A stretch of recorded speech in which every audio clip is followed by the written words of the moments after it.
booked in to join us, but it's 8:30 now, so let's begin and let's start off. So welcome to Bench Talk 101. This is something really new that we're starting. The idea of this is that we're all amateurs, and it's just a chance to get around a bench and talk about woodwork, talk about what we like, talk about our passions, hear about the tools that people are using, and sort of pick up tips, knowledge, advice, techniques, skills from each other. So, you know, there's going to be a situation where one of you will ask a question and maybe one of us can answer it, or, you know, go from there.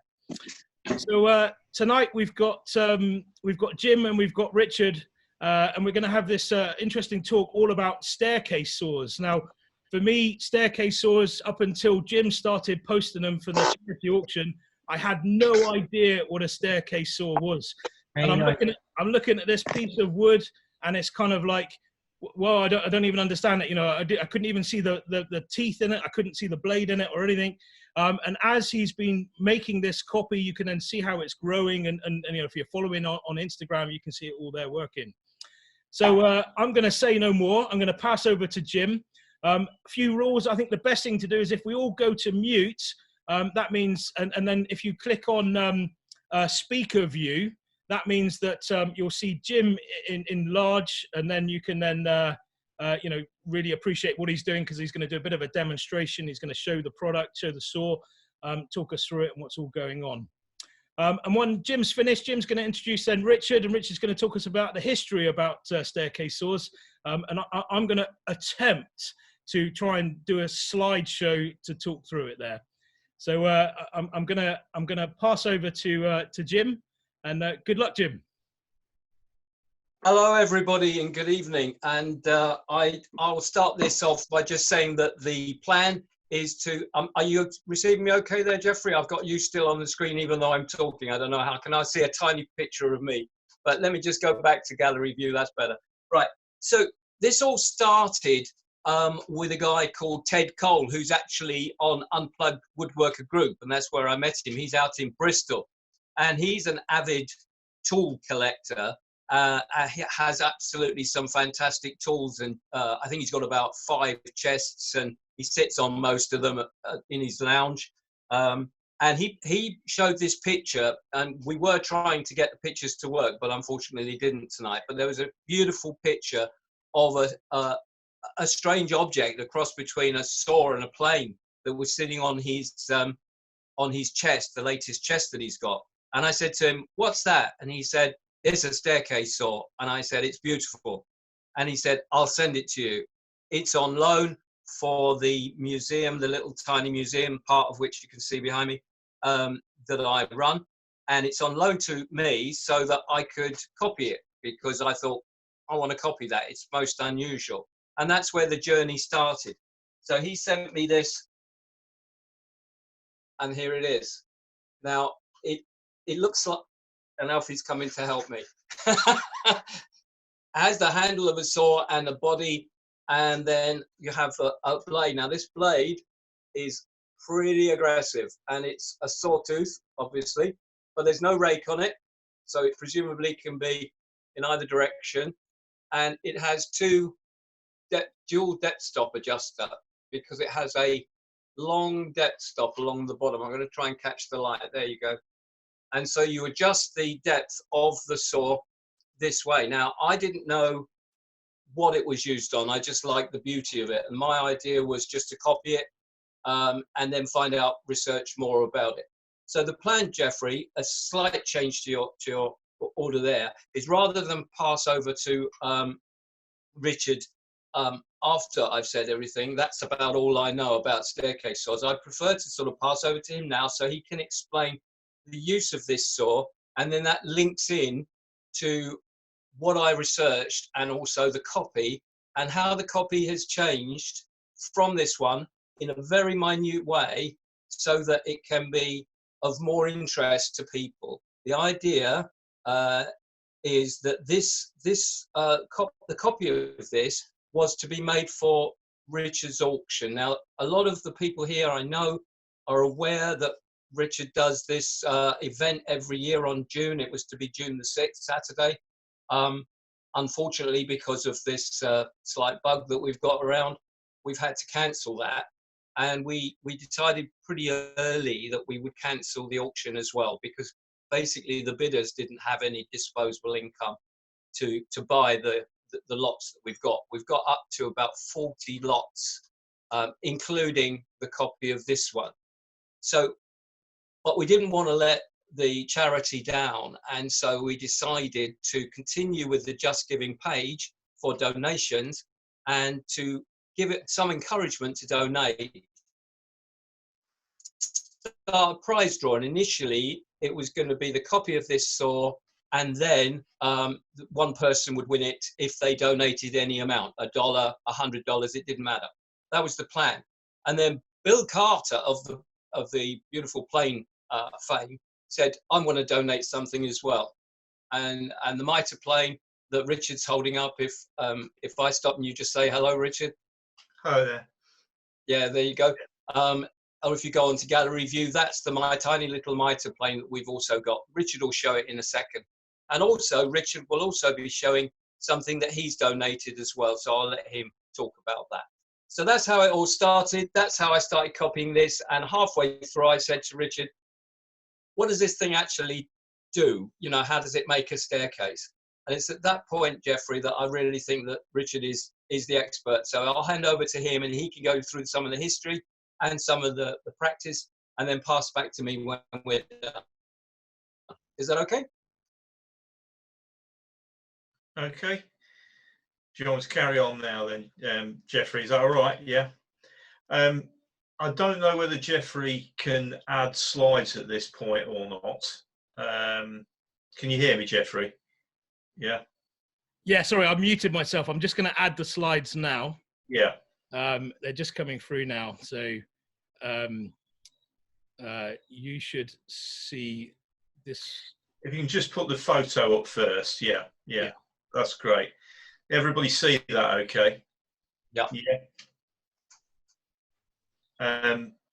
This is a picture actually of a staircase in construction. It's actually in a workshop. I never worked in this workshop, but the gentleman in the picture is my grandfather, and he is making what we call a close string staircase. So if you can imagine, that's the sort of string that goes against the wall on the staircase, and you can see there's a series of housings all the way down that are there to accept the what we call the riser and the tread. So the bit that you actually stand on is the tread, and then the riser is the upright piece. Now, to cut those housings out in that staircase string, I've only ever done it with a router. Even back in the 1970s when I started, we were already using a router. But prior to that, the way that these housings would have been cut would have been to use a staircase saw.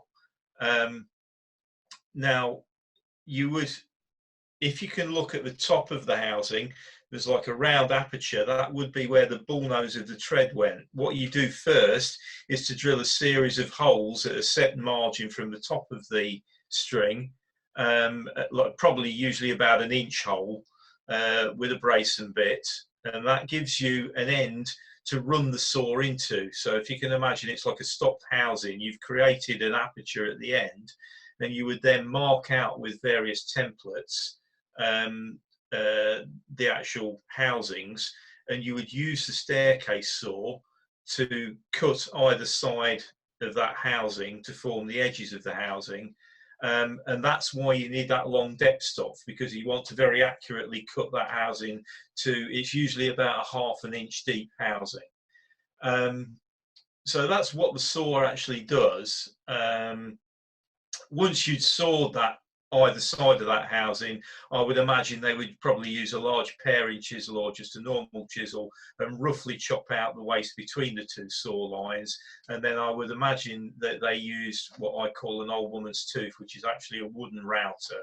And they would then just clean the bottom of that housing back down to ½ inch depth, at regular depth. So that's what the staircase saw. And you, as Jim was saying, there's no sort of negative rake on those teeth, so they would cut on the pull and the push stroke, which is probably an advantage when you're cutting into the end of the housing.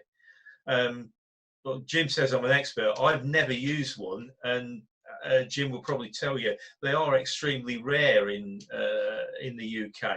I think they're more prevalent on the continent. So I've never actually used or physically seen a staircase saw.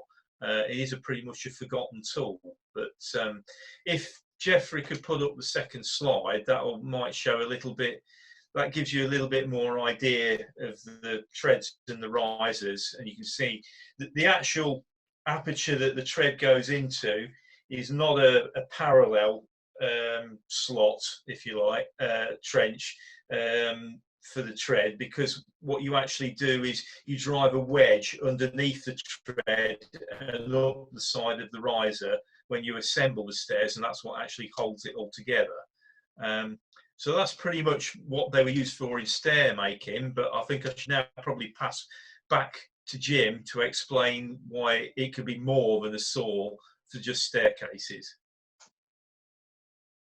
Oh, thanks, Richard. Yeah, that was a really great explanation, because when we talked on the phone, you've got to try and understand the terminology. And I think most people don't build stairs. I mean, look, I don't build stairs. I think none of us here build stairs. If you built stairs, then you're probably unique. And to get the things like the risers and the strings and the treads and so on, it's a bit like the nomenclature that you use for making a panel door. You know, I always forget which is which.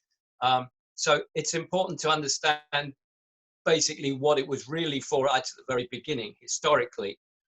Just to add to what Richard said, it is very much, if it were made in the UK, and there were ones that were made in the UK that were fairly simple. They look a bit like just a block of wood shaped with a handle on it and a thumb that you guide the end, and it looks like a pasting brush really, with a blade in the bottom, and you can adjust the blade depth with screws, and it's fundamentally rudimentary. They were made in Sheffield, but then they were shipped out to the continent and predominantly to the US. And I think the US guys here today may be able to, at the questions and answers session, fill us in a little bit more on that. But that tends to be how they made their stairs over in the United States, which is good for us, because predominantly a lot of people in the prize draw are in the United States, so they know what this thing is and they know what it's usable for. The next part I want to explain is following on from receiving the saw itself. Now, I had a picture which we were trying to put up, but we had technical problems, and it was this particular original saw dismantled as I received it on my bench, to give us the anatomy of what I was up against. And a little bit of a funny part of it was that I thought, oh, this is, walk in the park. And because most of us belong to the Unplugged Woodworker group, and Abby, you'll probably include yourself on that one as well. Fundamentally, we're not allowed to use power tools in plain sight. You can use them and not mention it, but you can't use them in plain sight. So I stupidly agreed to make this saw using only hand tools and by hand. And that was fine until I came to the twiddly bits at the top here. Now, these are familiar to most people. You probably see them on Philister planes. You see them on all sorts of different planes. They're the thumb screws that you turn to adjust. This one has two. That was another thing I didn't recognize. I mean, I did recognize it had two. I just didn't recognize the consequences of that. So these two would have been castings. These are fairly familiar castings, but I don't have a foundry, and I wasn't about to start setting light to the garden and various other parts of the building. So I thought to myself, okay, these should be easy to copy just with a file. And that was the problem when we started out. So, whoops, it's actually not got screws in it because I want to demonstrate it. So fundamentally, these are the same, but these are made by hand. So one of them, that one, comes off like that. It won't eventually, obviously, But so they're made in parts, and that's all very well to make these parts, that top part, but it's these turny bits down the bottom, and you have to be pretty good to make those by hand. So the only solution was, and this is where the joke comes in, we had to, I had to have a think about this, and I've always wanted to make a treadle lathe, so I ended up making a copy of Holt-Saffel's simple treadle lathe just to make those little collars, and the ones that are hidden within here, and you can't see them, they're in a pocket in here, which are below the plates. These are the plates on the top. Excuse the lack of clocking at the moment. So that was my first mistake, is to actually think this was going to be simple. The anatomy, just stand up because it'll all fall apart. The anatomy is it has a plate here which comes off, the brass plate. That's a copy of the original, no difference there. And it has a corner which is shaped to go into a recess around here. And you can see on the original, the blade that's beneath was cut across here. So it would only go round one way. And it didn't really matter because, as Richard said, it's a 0 rate saw and it will work on the push and pull. But we wanted to make this so that it had an antique blade in it. And Richard gave me a saw, which was kind of sawn off from a Drabble and Sanderson Sheffield, excellent steel, beautiful spring steel. And that is what this is made of. The difference between this one is it is square. And it fits underneath in a little recess, which I had to make a special tool for, which means that you can turn it over and it fits in the other way round, which means it will work either push or pull.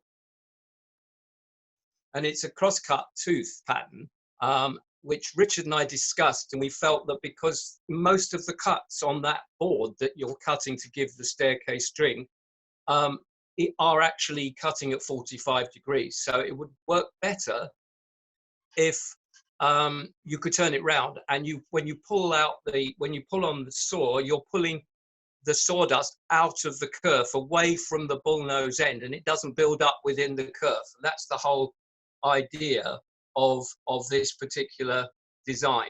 So it is a slight change. I'm getting cleaned by Alfie, but it pulls out the sawdust.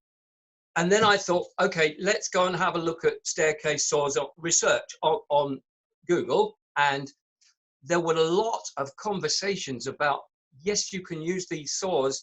Somebody buys one on eBay, predominantly in the States. And they said, these are fantastic saws for making things like bookcases, where you've got a bull-nosed end, you slide the shelf in, it stops when it gets to the bullnose, exactly the same as a tread on a staircase, except it's a bookcase or a tool cabinet like that one. So the whole idea of today is to explain this. I was going to make a video, but Geoffrey's kindly offered to record this so that we can actually post it up and explain that, and predominantly encourage people who don't make staircases but make loads of bookcases and toolboxes and tool cabinets to actually say, hey, that's something I want to put in my toolbox. So that was the reason why this is designed like this. Now this blade is pretty sharp. I'm hurting myself here, but if it goes to the United States, there's a guy called Tim at Lee Nielsen who's going to sharpen this perfectly. And in the UK, Shane Skelton at Skelton Saws is also offering to sharpen this perfectly. So Richard, this will have a new lease of life within the carcass that it now sits. In addition, they're going to copy the original 0 rake, much coarser rip cut, so that these are interchangeable. And as you can see, you can just take one out and replace it with the other one. While I've got that off, you can see how the internal workings are here. Excuse these Allen bolts here. They're just holding the foot on the bottom. This will finally be peened into the blocks, these two riser blocks. And so as you turn these in synchrony, you have to do it a bit like a Mox and Vice. This will raise and lower the foot. and give you the depth of cut precisely. And so they were quite interesting to engineer, shall we say. There is a certain amount of, I think it's called sloppy precision in the original. There's got to be a finite gap, but there's a fine line between a gap to allow it to move with the constraints of, you know, you turn one, then you turn the other, and also being sort of stable enough not to wiggle about when you're soaring. So I find that, you know, the Victorians have always intrigued me, and I'm absolutely convinced that they're insane, because having done work on Holtzapfel's lathe and on this and on a Sheffield pad brace that I copied, the detail is quite exquisite, and it's really a lot more complicated than it looks, because everything has to be in alignment. The center screw here is offset slightly. Don't know if you can see there. There's more wood at the top than there is at the bottom. So it is all, because obviously the rest of it is the other part of this, the screw. On the original, the actual base plate is too thick, and I think it was just put together really quickly, and so the saw plate, when you put it together like this on mine, it has to be absolutely upright, because you're cutting down and you don't want a skewed housing. But on the original, I can't close down that stop now, because to get it to go straight, there's not enough room. This is too thick. So they weren't quite as precise as I actually thought they were at the beginning, but we'll forgive them. It's 150 years ago, I suppose. If we look at the pattern on this figuring on this beautiful wood, this is actually beech. Now, quite a few people have said it's not beech, it can't be beech, it's just so beautiful. Well, this is how it starts out its life. And it is beech. You can probably see, if I can get close enough, you can see the flower of beech in it. And you certainly can see it where there is a little figure at the back. This is why I cut the back slightly, because it's got all the brass. But this figuring comes from a tree that Richard gave me a piece of the wood, and it came from Northamptonshire. Now, up in Northamptonshire is the country estate of the Duke of Buccleuch. I didn't think I was going to be able to say that, but the Duke of Buccleuch lives in this stately home, and there's beech trees lining the drives, and some of them were quite dangerous or damaged, and so a couple were hewn and milled at a timber yard locally. And it was found out that because they were centuries old, that the actual roots, the base of the tree where the trunk was, the actual minerals from the soil have leached up into the wood through the vascular system and stained it with this beautiful staining. And it's predominantly, I think, ironstone or iron ore staining, but it goes from almost walnut to beautiful beech, and everything in between. So once this isn't finished yet, because I'm still working on the last mechanical part, but when this is, I did actually polish the end a little bit, and you can see the colors in that, and the chatoyancy. Don't you just love that word? When you move it in the light, I don't know how effectively that's coming out, but that's what makes it. I think, Richard, you only had one piece, you gave it to me, and Shane Skelton had some for his limited edition Squire Peters saw that Richard used the original sacrilegiously the other day to cut up a bit of wood on his bench. And so it is truly unique. It's unique in quite a few ways. It's very rare that you will see a staircase saw in the United Kingdom, full stop. It's very rare that it will have a double depth stop and it be so beautifully complicated. as this is, and it's extremely rare in the copy, in as much as you will never find another piece of beech like that again. And so that's the story of the prize draw. And as I say, anybody can go on that prize draw. So pass the message around. Richard's got a Just Giving page all over Instagram. Both Richard's feed and my feed have got information about the saw, Bill Carter's mitre plane, and Richard's tool that he's donating as well. So there's 3 prizes, and 5 runners up will receive a tin of Alfie Shine. You see? So we're also thinking of the people that don't actually quite make it. And on that, obviously this is the first time we're doing this, so I'm going to unmute everybody. I suggest you put it on gallery view, and we'll try and be polite and go forward with questions. So I'm unmuting you all. I'm going on to gallery view now. Is there any questions for Jim or for Richard? So we've got Chester over there. Let's start with Chester. I have some questions, but also I wanted to talk about there seems to be some difference in nomenclature between the references over on the other side versus here.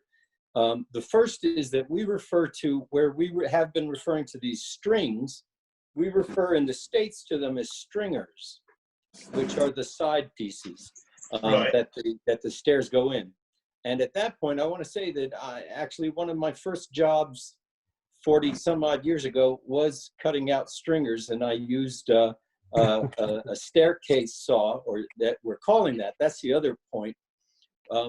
In the old catalogs, they're referred to as stair builders saws rather than a staircase saw. In the Atkins catalog in 1898, it's not brought up at all, which I find interesting. And it isn't until around 1912 that they start showing up in catalogs. So my suspicion is that people were making them earlier than that, just to be used like the old woman's tooth router, and then later came up with the handheld routers and the Stanley routers and the record set routers. So there seems to be some history as far as the timeline of when these stair builder saws started to appear on the market. I wrote these things down. So the stringers is one, and the other is the stair builder saw. And what I did on the staircase that I had to build was exactly the same, using the wedges. And I used a staircase saw and an auger brace to cut the forward hole, and then sawed back. And the thing that I didn't really understand, it wasn't really visible because it was cased in later, but you'll notice in that picture that the top of the stair cut is level and the bottom is angled down for that wedge to go in. And I always thought, why not make the bottom level so that your stair can't go down, ever since I did that first staircase. But in fact, it hides the wedges underneath the stair casing or the stair tread, and you just drive those in and tighten up the treads, and it prevents squeaking when you apply pressure to the tread. Because I thought, well, you could just make them both parallel and drive them in and you'd be done. But the problem is that even the slightest gaps in there tend to make the stair treads squeak when you step on them, so that those wedges served a real purpose. So that's all I have to add to that. But I wanted to find out from Jim 2 things. One, about the beech. Does the discoloration in the beech have anything to do or affect anything to do with the grain and cause a weakening there, like spalting might, where it would soften it? One side would be harder than the other. And the other question, and then I'll stop, was what did Jim use to cut out the insert slot where the blade itself fits up, where he was able to apply a square blade as opposed to the rounded one? Making that slot must have been difficult. So those are my 2 questions, and I hope I'll give it back to you guys. It's been great. Okay, just to answer the answer the question. I'm just going to switch view here. I've got Alfie with me, so I have got the answer to the second one, but I'll give you the answer to the first one first. Quite the contrary. In actual fact, because when I was making the field, right, okay, hang on a sec. Come here, you. You said you were going to be good now. Come on, sit down. When I was making the recess for the actual plate and the blade, I had to use 71.5 router, which I had to build a template for.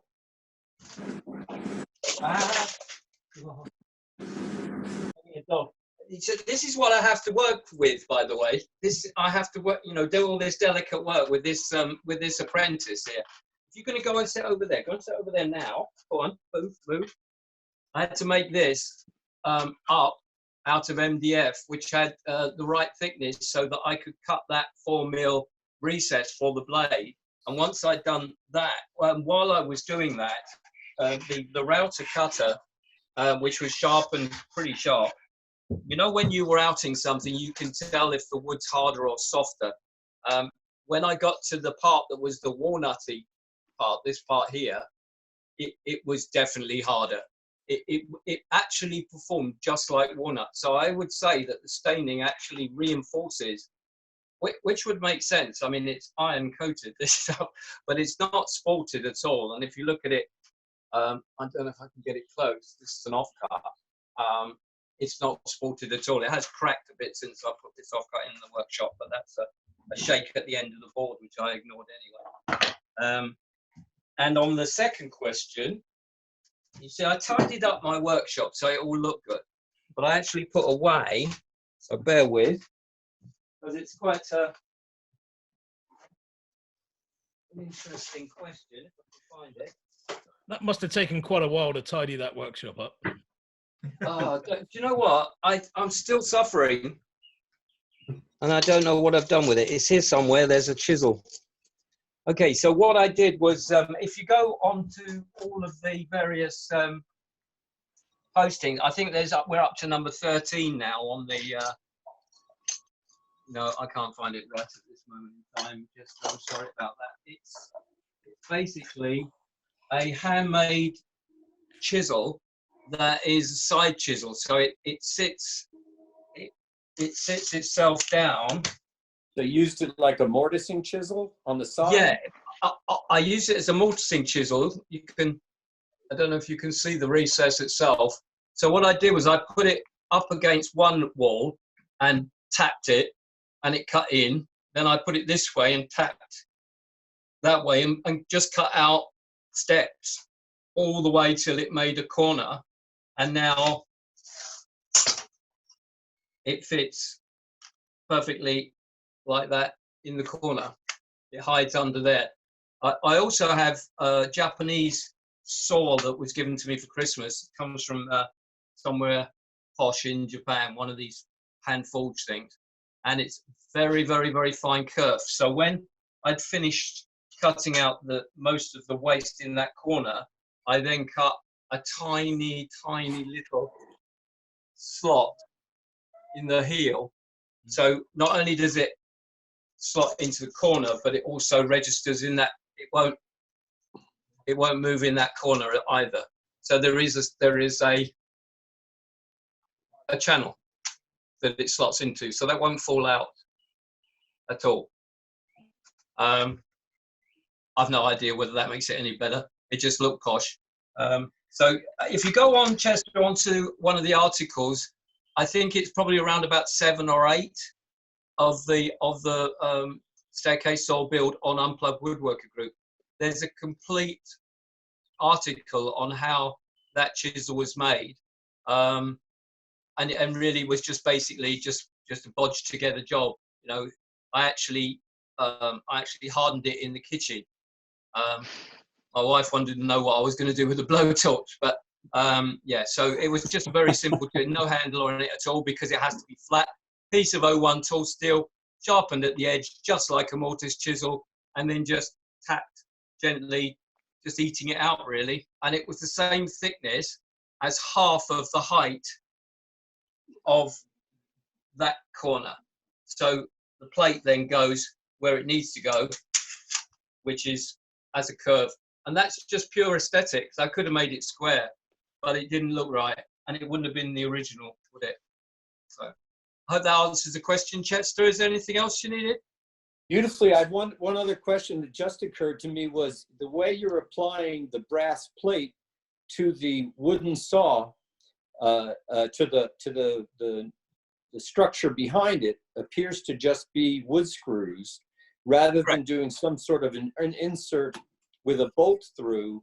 And I wonder just over time if that would be a concern, but the original probably was the same way, except that they wouldn't be switching blades all the time.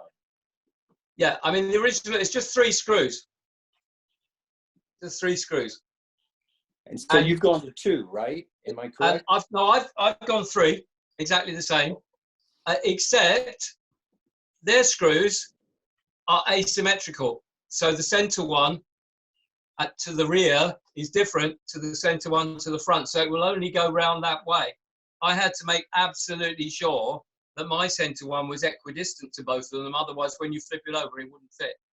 So that was another thing that they didn't have to worry about, that I had to worry about. And the precision there has to be fairly accurate, because what you don't want to do is you don't really want to have large holes in the blade, because that would allow the blade to move about even under tension, under pressure. I mean, the clamping pressure of this, when the 3 screws are screwed in, is phenomenal. I mean, there's absolutely, and my guess is about 100 years ago, maybe more, they made that. And there's if anybody's taken a dovetail saw apart that's 100 or plus years old, and they've taken the handle off, they will notice, except on modern saws by Shane, they will notice that the plate itself has the screws that the original went into, and if you take it apart, you've got movement in the blade. And people try to tighten the screws up thinking that's going to make any difference, but it's actually the screws on the plate are actually elongated to ovalloid, and they move in amongst themselves. These screws in here, which I don't want to take it all apart because it takes a while to put it back. In the plate, there's no wear at all. They are as they were when they were first made.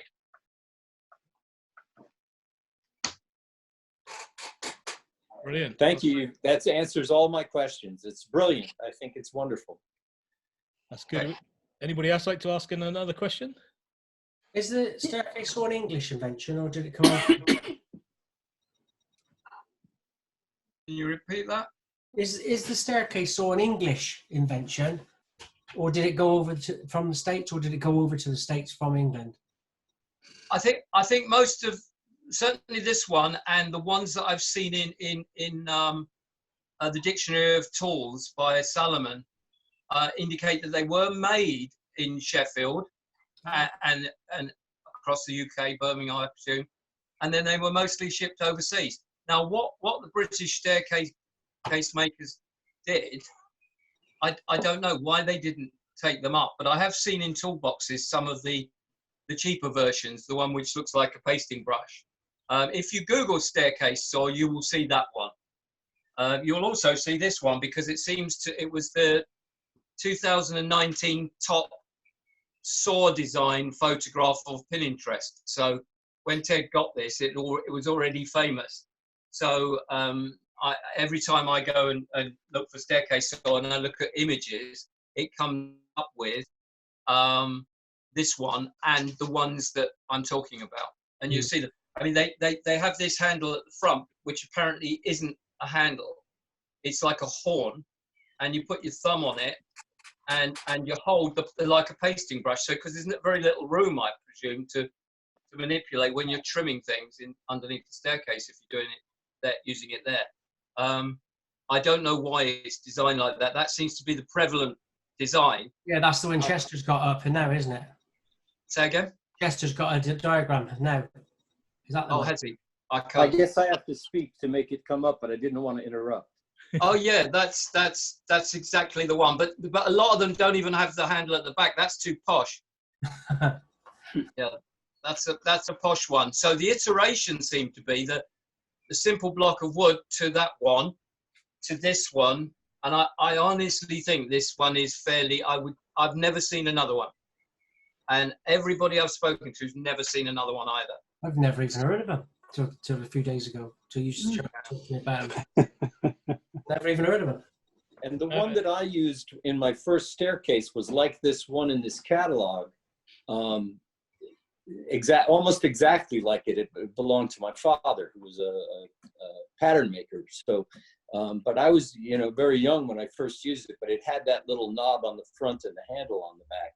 But this is very funny because there's a saw company that was called E.C. Atkins and Company, and that was the one. This is the 1898 catalog, and they do not have a stair builder's saw or a staircase saw in it.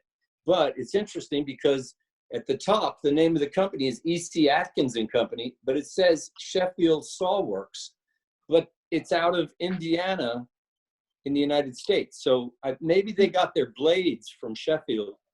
And Atkins was a saw maker in Sheffield, and I believe that I'd had familial contact with Indiana, or they moved, but they certainly carried on making saws. In Bali, you'll see that Sheffield is Atkins. There is a factory in Sheffield, and I believe they may have been absorbed by all of the. Eventually, end up with Pax and all of those with Clifton. I think they're one of the many brands that. I mean, a lot of the saws actually got picked up by the larger brands. There was a lot of mergers and acquisitions back in that day. But certainly, yeah, they were a Sheffield steel. Whether or not they shipped the steel from Sheffield to the States and then assembled them in the States, I don't know. But I do know that particular model is the most prevalent one. Richard, do you happen to know whether or not, have you ever heard of staircases being made with a saw like that? With what sort? With the little one that Chester's just shown? Yeah. No, I mean, like I say, it's all a little bit new to me. I can understand the theory of what it was for, but I've never really seen one in use. I feel my own personal view is that it's like a lot of specialist tools. Somebody very clever made one up, as that one of Ted's is. But I would imagine that probably 90% of the joiners never bought a special staircase saw. They probably just cope with a normal tenon saw and a router to get the depth right. I think a lot of these specialist, really good tools weren't in general use. I think they were just something that was probably a specialist. That it's the same with window making. You get the sash dowling boxes, which are wonderful bits of kit, but 90% of joiners probably never owned a sash dowling box. They just came up with other cruder methods, and I think that may be what's going on here. Why we don't really see that many staircase saws in this country is that most joiners probably just cope with the tenon saw in most cases. I've also found that I have not been able to find any with the depth stop that you're showing. Yeah, that's what I mean. It's there's quite a lot of the saws, the stair builder saws are just the blade and the body, but the depth adjustment is a big deal because that really ensures that you're not cutting into your string or stringer any deeper than you need to be. So that's a high-end piece, as far as I can find in any of the tool workings books that I have. And more so if you're building a bookcase, because if you're building a bookcase, you don't want that curve to appear on the outside of the shelf itself. You want to be able to consistently stop at the point because that's exposed at the front.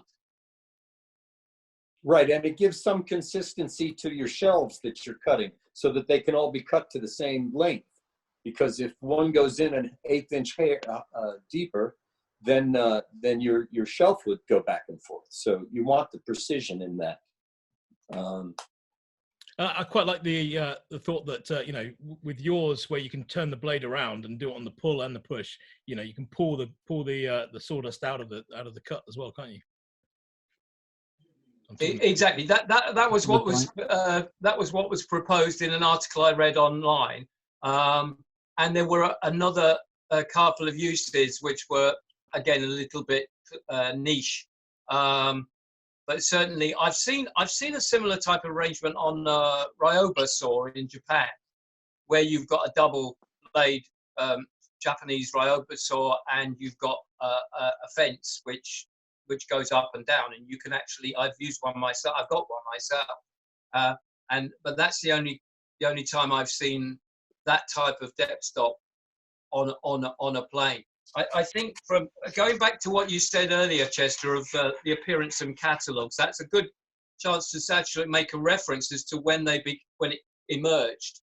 But my general feeling is, although these knobs were prevalent throughout the early 20th century, the actual design of these looks very, very, very Victorian to me. Certainly more like the nuances about it.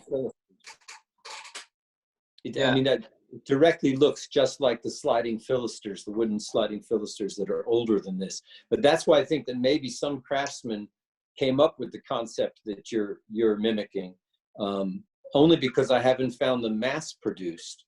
And but it obviously was somebody who was highly skilled. Yeah, exactly. This is what I've got, which I treasure.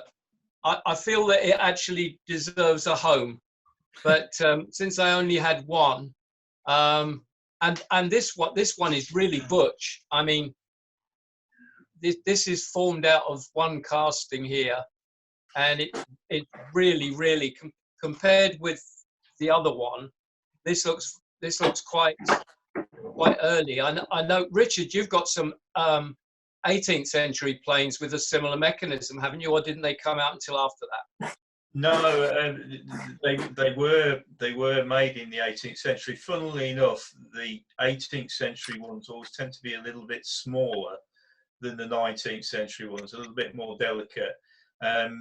I think they were probably developed in the toy trade in Birmingham sometime in the middle of the 18th century.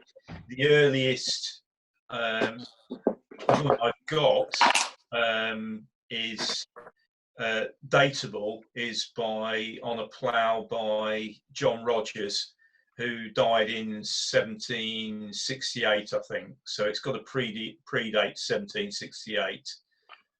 Yeah, that's one on a plough there. Yeah, it's definitely a longer base. We're showing the same one there, aren't we? This one in my hand here. This is see how small and delicate that is. Coffee, isn't it? Everybody, snap. Well, the one I'm holding in my hand is this is a John Genyon, who was apprenticed to Robert Wooding. Now, Genyon went on a bit longer. His wife carried on, his widow carried on the business. So I think it was about 1775. So it could be as late as that, but I think that's the sort of earliest one I've got in here in the workshop at the moment, in the home workshop. But mine is a D. Malloch from Perth. Oh, right, yeah, Scottish one, yeah. Philister, yeah. David Malloch. Yeah. Is it David? Yeah. Yes. Spacing. That's wonderful, Jim. I think we've got time for one more question in this session. I think we've got a hand up there. So Srenik, would you like to ask a question? Hi, Jim. What was the reason behind not actually making a double-sided saw in terms of the blade? So sharpening the other side like a Japanese saw, so that you could actually flip that single blade rather than having to have two separate blades. A very simple answer to that. I wanted to conform as far as possible to the original. It was going to be a faithful copy. However, I did allow myself the luxury of making improvements, if you like. The third iteration of blade was to be a Japanese blade, but I can't find a Japanese blade that is of the right depth all the way along, because most of them are fairly narrow. They tapered as well, aren't they? And tapered, yeah. I mean, I can cut them out. I cut the Drabble and Sanderson with a hardened steel hacksaw. Yeah, so that kind of went out the window. But the idea of that was actually to use that in the kerfing mode, so that it would give a thin kerf just as a guide, rather than a lot of wasted wood if you're, say, trying to cut your own veneers or something. I have cut, not veneers because I'm not that good, but I have cut, I suppose you would call them caps, if you like. They were about 1/4 of an inch thickness, using my kerfing saw, which has got a fine blade in it, and you can get some pretty good consistency if you progressively cut kerf along the two sides of a board and then move it across. I actually managed to cut 6 panels all exactly the same thickness out for the box that I made for a plane that I've got. So it is a kerfing saw was a bit of a eureka moment for me, and that's why I wanted to try to make it usable in that fashion. But I think the crosscut blade that on here, it is quite fine. It is quite fine set on it. So there's nothing to stop the new owner going out and getting a pattern made up of any plate they want, really. But to answer your question, originality principally, plus the fact that you've got the teeth then sitting up against the top of the panel, the recess, and I don't know how effectively protected that would have been, particularly since this plate, when it's tightened down, as you can see, this plate is completely flush with the side, and when it's tightened down, it is pushing a lot of pressure, so you would never be able to have any set on any teeth that are underneath that. Yeah. Does that answer your question? Yeah.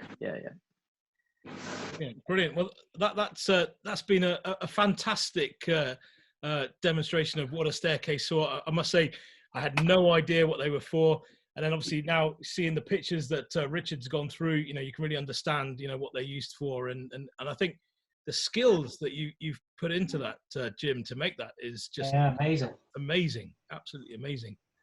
It did take 6 months, but 3 months of that was building the Holtzapfel lathe. Well, but the detail that you've got from building that lathe on those sort of caps are amazing, aren't they? Yeah, they were. There is a video up on my YouTube channel of actually using the Holtzapfel lathe, which, to be honest with you, I really didn't think would turn brass. And there is a video of me turning brass on it. So I wanted to prove I've always wanted to make a treadle lathe, and I love Holtzapfel. I think he's a genius. Unfortunately, I disappear down a rabbit hole every time I try and copy him. And a subject matter actually for those present and for you, Geoffrey, is Richard's seen it and a couple of other people have seen it. When Holtzapfel made his lathe, he made it out of a top two beams across the top and 2 uprights, and that's it. And I thought, well, how does this not rack? He has a 3-dimensional dovetail joint twice on each end, so that's something which would be the subject of an incredible talk, because I've never seen one before. And looking at his books, which are in the 4 volumes, he describes it, and I read it 3 times, scratched my head, and went off and watched Ozark, because I couldn't cope with it. It was just, it's one of those puzzles that you look at it and you think, that's never going to work. When I assembled it, having made it, you could use it for benches and never have any cross beams. It is solid as a rock. It sounds good. I can see Abby there with his eyes glinting. I know that Abby likes making abstract joints and Japanese joints in particular. Before we go, Abby, hold on. So I can see Abby wanting to, that'll be Abby's next sculpture, this 3-way dovetail, bench. Here we go. Look at this. Look at that. Oh wow. And the thing about it is, when you put the mating piece into it and bolt it through here, it pulls it into that bottom corner there, down there, because there's a 9-degree slope there. There's a 9-degree slope that way, and there's a 9-degree slope downwards. So as you're bolting it together, it's this boxwood registration is both ends, which gives the thickness of the two beams separation exactly the same. So I think that you've tempted us enough to make that another topic on the Bench Talk 101. Yeah, I can assemble that and put some drawings there. Hopefully, I'll send you the drawings. You can make a PowerPoint presentation. That'll work, because photographs don't work. Trust me, they don't work. So, Richard, I'm really sorry that we didn't get to talk about your plane. I wonder if we look around the sort of the room here, if maybe we could make that the topic of next week's meeting. Yeah, I thought that's probably what we were originally going to do anyway, so that's fine by me. Yeah. And then we can really understand what you've got there. So, I mean, look, this is all new. You know, we're experimenting here. If you've got any ideas on what we can do to improve this, if the HD is no good or the link is no good, you know, tell us how we can improve it. You know, we've never done this before. We had to go last week at the inaugural meeting. We had 6 of us last week. This week we've got 12 of us. Well, we've gone down to 11 now. But it's something that I just want to try and build. It's there for helping us all to try and get to sort of know more about woodworking and about what we're doing. So, I mean, we said an hour. We can go over an hour. I think we'll end the recording now. But what we can then do is, if you want to carry on, you can stay on for a few minutes and just talk about, you know, other topics. You know, if you wanted to sort of talk through a few ideas that you've got about what other topics you'd like, that would be great. It's all for charity, though. That's the good thing. It's for charity. Yes. And I think what's really nice is to see overseas guests on this bench tonight. You know, welcoming the Americans to what we're doing. So thank you for joining us, guys. Yeah, please spread the word. Yeah. Can He also supplemented the perspective that we talked about earlier on when we said that it's predominantly American market that they went to. You know, having Chester and Hank here, that obviously was absolutely vital, because they added the extra nuances that we didn't know about. So 100% agree with that, spreading it around. And I think this new technology of being able to zoom flash zoom like this, we can engage the whole world. I don't know what the time is with you guys now. What's the time over it with you? It's 4:30 now, so. In the afternoon? Yeah. Oh, that's not too bad then. Not too bad. No, it's great. You guys are up late. No, this is our bench beverage. You see, I'm right. Beverage. So hopefully everybody's got their bench beverage. Cheers to the bench. Yeah. Well. Yeah. Earl Grey, I'm afraid. Great. It's okay. So will we see you next week? The Americans, will we see you joining us? I hope to. I've got something scheduled over it, but I'm going to try and move it. I'll be sure to try to make it. I'd also love it if maybe next week we could learn a little bit more about each other and what our interests in woodworking is, or our past, or our background. I'm pretty easy. Jim has known me for a while, and I have a YouTube channel as well. But I think it would be very nice to get to know each of you a bit more. So we did that last week, and we didn't record the meeting last week, and we sort of spent a bit of time, you know, saying what we did and how we did it. But by all means, we'll do a refresh of that. And as I think as new people join, you know, we can then welcome them in and sort of hear what they do and so on. So good. Jim, thank you very much, Jim. Thanks a lot, Jim. Thank you, Richard. Hi, everybody. Yeah, thanks everyone. Yes. Thank you. Thank Thanks, you, everybody. Jim. Goodbye from Bench Talk 101. See you, Abby.